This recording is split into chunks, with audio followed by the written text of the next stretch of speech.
To that is the Foreign Secretary, Boris Johnson. Welcome, Mr. Johnson. We have to be very clear and very careful, of course, about this the evidence in this very serious matter. So you have said it's overwhelmingly likely that Vladimir Putin was responsible. You saw the ambassador brush that aside. Why do you say that? Well, we gave the Russians a very clear choice, and the Prime Minister said on Monday, as I said to the Russian ambassador to the UK, either help us to understand how the stockpiles of Novichok have gone missing and how some of it could have turned up on the streets of Wiltshire in this way, or else I'm afraid we will be forced, as the Prime Minister said in the House of Commons, to draw the conclusion, as we did in the case of Alexander Litvinenko, that the trail of culpability leads inexorably to the Kremlin. And I think listening to the Russian response, listening again to the response of the Russian ambassador to the EU with his satirical suggestion that this was done by UK agents from Porton Down. This is not the response of a country that really believes itself to be innocent. This is not the response of a country that really wants to engage in getting to the bottom of the matter.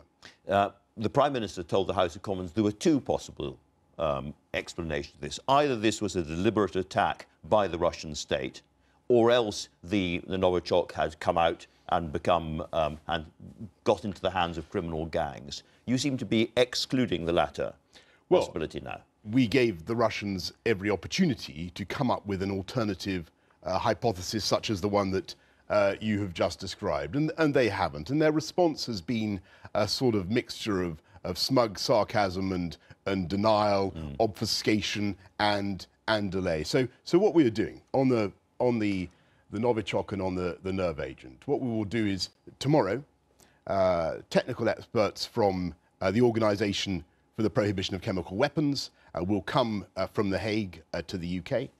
We will share the samples with them. They will then be tested by the most reputable possible international laboratories.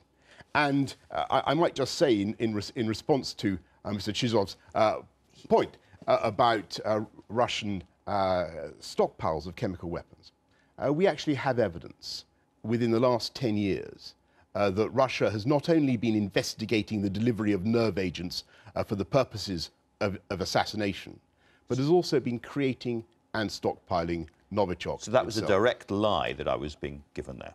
But you will get that, and that is exactly the tactics that we've come to expect from Russia over the last few years. And one of the things that has really struck me in the course of the last few days, as we've been talking to friends and colleagues around the world, is the difference between their reaction this time and their reaction to the death of Alexander Litvinenko.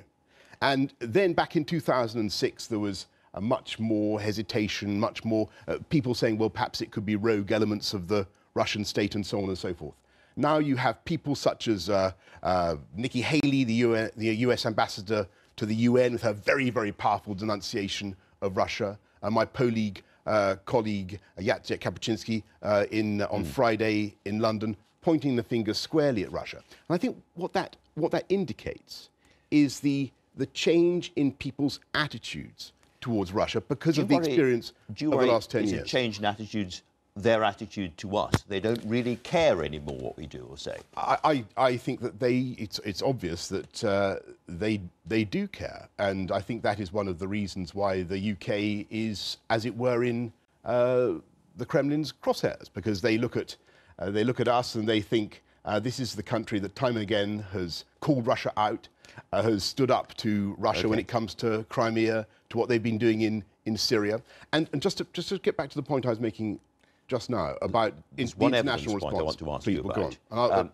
Are you absolutely sure it's this mysterious thing called Novichok? We talk about it all the time now. We all assume that it's that. How are we sure? Well, I obviously, to the best of our knowledge, this is a Russian-made nerve agent that falls within the category Novichok, made only by Russia. And just to get back to the point about the international reaction, which is so fascinating, people have all now experienced, whether it's in America, Germany, France, say nothing of the Baltic countries, the Balkans and Poland, they've all experienced Russian meddling, malign, disruptive Russian behaviour over the last few years. They can see a country that is going in the wrong direction. And that's why they're so inclined now to not to give Russia the benefit of the doubt and to stand shoulder to shoulder with the UK.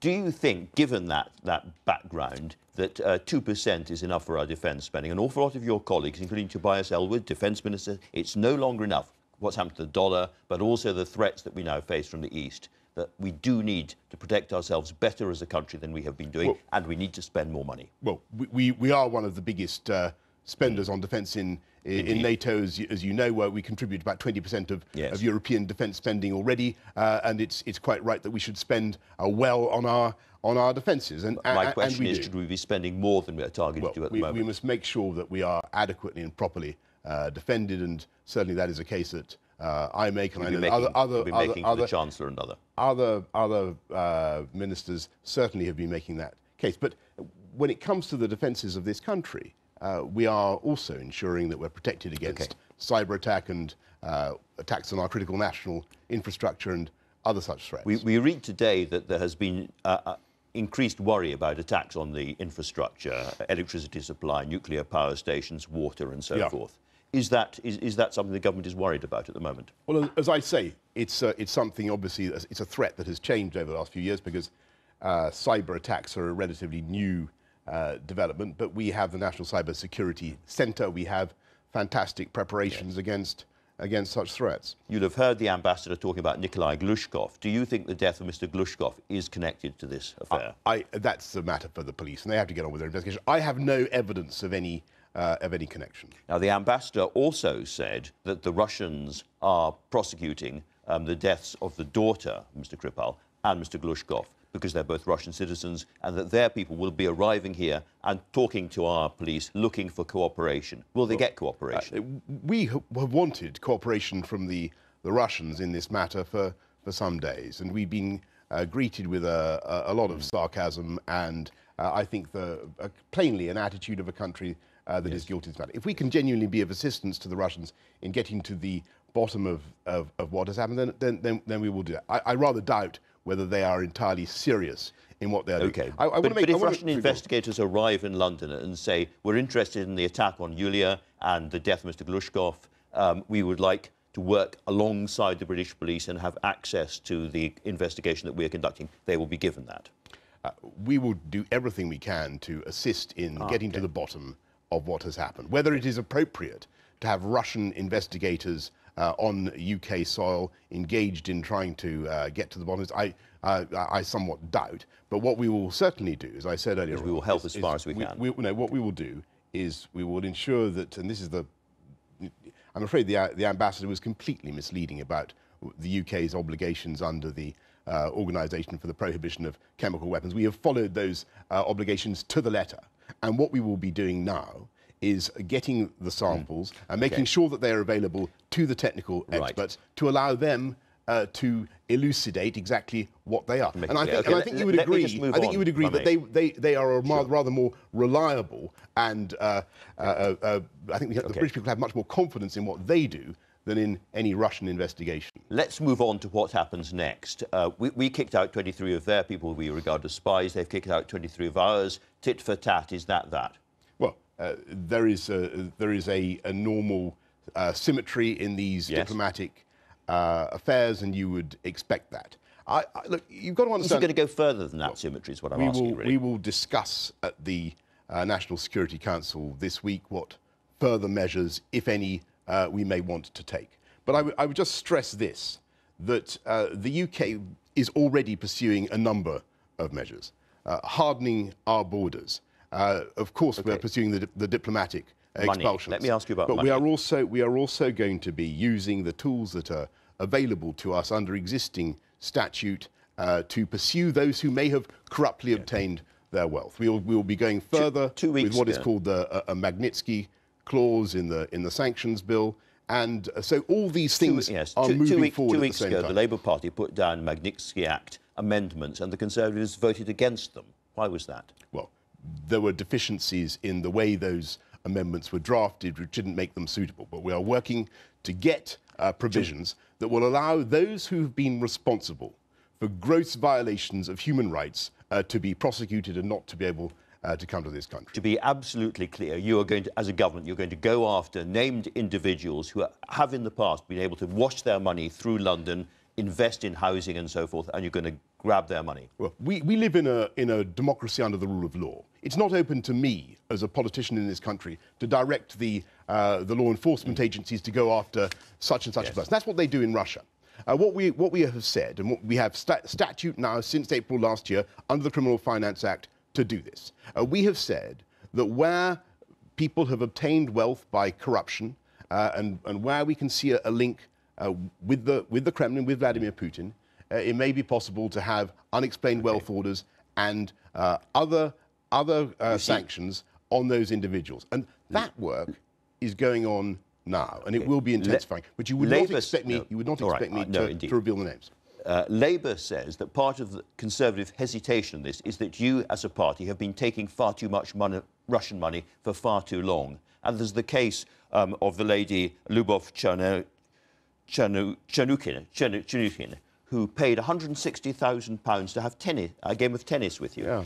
Did that game actually take place? Can I just make a point about this whole anti... You're going to say good Russians and bad Russians. I know that. I am actually. I was going to say back to you that this lady's husband was a minister of Vladimir Putin and was given an award by Vladimir Putin. So he was close to the regime. And you, as a party, were prepared to take £160,000 from her so that she could have a game of tennis with Boris Johnson. Well, if there is evidence of gross corruption in the way that gentleman you mentioned obtained his wealth, or then it is well within the.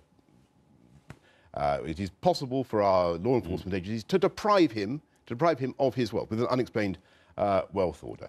That is a matter for the authorities. It's not a matter for me, and it is very, very important now, because I'm getting a lot of people emailing me from Russia who feel that Russians. It's very, very important that we stress. I agree with that, sir, but the Russians themselves are in no way the object of our wrath. I accept that. I just want to pursue this particular case, if I may. We have no quarrel with the Russian people. Did the tennis game actually happen? It did. It did. Are you happy that the same lady, and again, do you know enough about the origins of that money? And she has now paid £30,000 to sit next to the Defence Secretary, Gavin Williamson, and have dinner with him. Are you happy about that? Look, unless and until evidence is produced against individual Russians, I do not think that the entire nation should be calumnified. It's a difficult balance. I absolutely agree with that. It is very, very important. There are many Russians who have come to this country and made their lives here and contributed magnificently to our culture and our society. And they feel threatened. I understand that. But on the other hand, it is very important. Let me remind you what Marina Litvinenko, the widow of Mr. Litvinenko, Sasha, said. She said, Theresa May and the Conservatives need to be very selective who you're friends with. When you allow people with money to come to your country and make a business, you need to be sure what kind of money these people try to bring to your country. Because very often, she said, it had come about inappropriately. All I'm saying is it's very difficult to know exactly the source of the money that you take. Well, that's why we have the National Crime Agency, that's why we have the National Economic Crime Unit. That's what they are there to do. They are there to get to the bottom of whether somebody's wealth has been obtained corruptly or not. But really and truly, it is very important that we do not allow a miasma of suspicion about all Russians in London, and indeed all rich Russians in London, to be created. Some of them may have obtained their wealth by corruption. And I have to say, I think it is quite extraordinary at a time when you have two people lying gravely ill in hospital in Salisbury, when a police officer is still is still not out of hospital, for the fire somehow to be turned on Conservative Party funding. As far to the best of my knowledge, all possible checks have been made, and they will continue to be made. You'll have seen the story this morning about Cambridge Analytica, this data collection company, in trouble for harvesting information from Facebook and then using it to target potential voters. They were involved in the Brexit referendum and the American elections as well. Yeah, they've been summoned back to the House of Commons. Do you think there should be a proper investigation into this? I've got to be honest with you, Andrew, it's not something I've focused on. Well, let's move to something you have focused on, I'm sure. But I'm sure if there are, if again, I mean, the general point can be made. If there's some crime or then I'm sure that the law must follow its course. The Brexit Select Committee has suggested that we may have to delay the triggering of Article 50 because we're not ready. What's your response? Well, I don't think that's true at all, and I think that we're making great progress in the negotiations, and I hope that we'll get a good deal on the implementation period in March. And I think the House of Commons voted overwhelmingly to trigger Article 50, and let's get on with it. There's another report today, however, saying that our border arrangements simply won't be ready in time. We need more time to do this. Are you concerned that the thing is going to slip? No, I think I think what most people in this country want, whether they voted leave or to remain, they want us just to get on and do with it. Why did you feel it necessary to write a letter to the Prime Minister saying that there might be a hard Irish border? What I said, I don't wish to I've got the quote here. We can help you with the quote. You can. What you have is, I'm afraid, only it is wrong to see our task as maintaining no border. Even if a hard border is reintroduced, we would expect 95% of goods to pass. So you use the phrase hard border twice, which is interesting because you are a member of a government which says there's not going to be a hard border. The whole point about the letter was to say we don't need a hard border, okay? And that's the policy of the government, and that's what we're going to produce. And if you read the Prime Minister's Mansion House speech, which was excellent, you will have seen. You will have seen that she produced a number of solutions for the avoidance of a hard border, and that was what I was advocating, and that was if you had the entire document, it would be very clear. You said you were going to publish the letter. When are you going to do that? Well, we do not. It is up to the media organisations that leaked a part of it. If they choose to, you said you would publish it. Well, it turns out that you've changed your mind. We do not, as a matter of course, respond to leaks by putting the whole thing into the public domain. But I can assure you that the letter said the exact opposite of what you have just claimed it said. Well, I've just read a bit of it. So, I know. These are words, and yes, I know, words mean things and so forth. And they don't, as it happens, mean what you want them to mean. It is wrong to see our task as maintaining no border. The government's only aim should be stop this border becoming significantly harder, even if a hard border is reintroduced, you say, and then you go on. Well, let me read it. Publish it. What I was saying is very clearly in line with what the government as a whole has been saying for a long time, which is there is no need to have a hard border. There are ways of avoiding it, as the Prime Minister said in her excellent Mansion House speech, and I suggest that you quote that and read that and put that. Okay, I'm going to quote something back at you as well. Do you think that Russia intervened in the Brexit referendum? I have no evidence for that.